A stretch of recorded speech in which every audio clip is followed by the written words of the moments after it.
कलयुग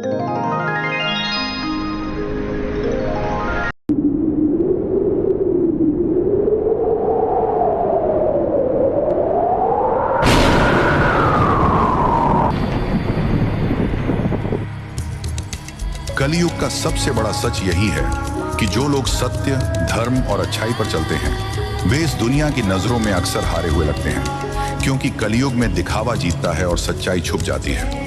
पर याद रखो, ये हार असली हार नहीं है। अच्छे लोगों की कीमत दुनिया नहीं समझ पाती, लेकिन ईश्वर हर अच्छे कर्म का फल सही समय पर देता है। युद्ध में व्यूह का बड़ा महत्व होता है नक्षत्र। मैं हरिश्चंद्र के लिए एक नवीन चक्रव्यूह रचने जा रहा हूं। इस व्यूह में काम, नैतिकता और धर्म का मिश्रण है। काम, नैतिकता और धर्म का ये त्रिशूल उसे पराजित तो नहीं करेगा, परंतु उसके व्यक्तित्व के विनाश का मार्ग अवश्य खोल देगा।